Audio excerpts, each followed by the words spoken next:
Hi bro. அதுக்குன்னு ஒரு book இருக்குது ப்ரோ. புக்கில் பார்த்து தான் ப்ரோ படிக்கிறது.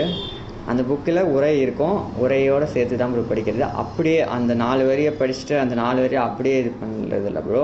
அந்த 4 வரிக்கு உரை இருக்கும், அந்த உரையை படிக்கிறதும்.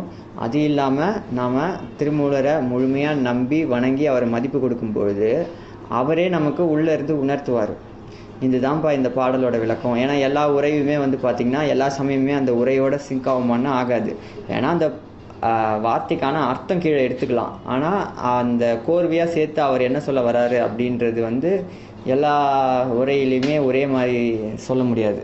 ஸோ அப்படி இருக்கும்போது அவர் என்ன உணர்த்தினார் அப்படிங்கிறத அவரே உணர்த்தினா தான் நம்மளால் புரிய முடியும். புரியுதுங்களா? அவர் என்ன உணர்த்திட்டு போனார் அப்படின்றத. ஸோ அப்போது நாம் அவரை முழுமையாக மதித்து வணங்கி அவருடைய நூலை படிக்கும்பொழுது, அவர் மேலே மதிப்பு கொண்டு இருக்கும்பொழுது, நமக்கு அவருடைய நூலை நம்ம படிக்கும்போது அவரே உள்ளேருந்து உணர்த்துவார். ஓ, இதை தான் அவர் அப்படி சொல்ல வராரு, இதை தான் அப்படி பண்ணோன்னு சொன்ன வராரு போல இருக்குது அப்படின்றத அவர் உணர்த்தப்படுவார். ஓகேங்களா? இதுதான் விஷயம். மற்றபடி நம்ம ஒன்றும் அதுக்குன்னு தனியாக கிளாஸ் போகணும், காலைல என்ன சொல்கிறது இந்த மாதிரி பண்ணணும்லாம் இல்லை. ஆனால் காலையில் எழுதி படிக்கிறது ரொம்ப நல்லது. காலையில் படிச்சிங்கன்னா ரொம்ப சிறப்பு. ஒரு அந்த திருமந்திரத்திலே இருக்கும், காலை எழுந்து கருத்தறிவாரோடு ஓதுவாருக்கு அந்த பொழுதே ஞானத்தின் நந்தியினுடைய அருள் கிடைக்கும் அப்படின்ட்டு. ஸோ அதனால் நான் தான் பண்ணுவேன். மற்ற நேரத்துலலாம் ஐயோ மற்ற நேரத்துலாம் படிக்க முடியாதுப்பா. காலையில் எழுந்துட்டு விளக்கு இருக்கும், விளக்கை வணங்கிட்டு விழுந்து வணங்கிட்டு அந்த விளக்கு மேலே தான், அதாவது இந்த புத்தகத்தின் மேலே தான், திருநூல்களின் மேலே தான் வந்து விளக்குகள், அதாவது விளக்கு இருக்கும். அதாவது புத்தகங்களின் மேலே விளக்கு இருக்கும், ஒரே ஒரு விளக்கு. ஸோ அந்த விளக்கை வணங்கிட்டு அதே பிரார்த்தனை பண்ணிவிட்டு அதுக்கு முன்னாடி ஒரு 5 நிமிஷம் தியானம் பண்ணிவிட்டு, அதுக்கு மேலே எனக்கு பண்ணவும் வராது.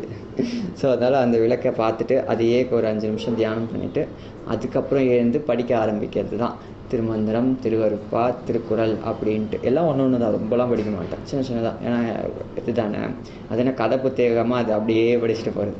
ஒன்று ஒரு 2 வரி இது வரின்னு நம்ம படித்தோம்னா நம்மளுடைய ஆன்மாவுக்கு தீனியாக அதுதான் அமையும். ப்ளஸ் தீனி அதுதான். இன்னொன்று நமக்கு சில உணர்த்துதல் புரிதல்லாம் கிடைக்கும், அவங்க அருள் இதெல்லாம் நமக்கு கிடைக்கும். அதுக்கப்புறம் சில அனுபவங்களும் நமக்கு கிடைக்கும். அதெல்லாம் எப்படி ஏது அப்படின்றதெல்லாம் பதிவில் ஒரு வீடியோவில் கண்டிப்பாக போடப்படும். அதனால் ஒன்றும் பிரச்சனை இல்லை. இப்போதைக்கு நம்ம ஃபஸ்ட்டு ஏன் இதெல்லாம் நான் சொல்கிறதில்ல, இந்த பயிற்சியெலாம் சொல்கிறதில்ல அப்படின்னு பார்த்திங்கன்னா, ஃபஸ்ட்டு என்ன நாம் ஏது நாம் அப்படின்றது தெரிஞ்சுக்கணும்.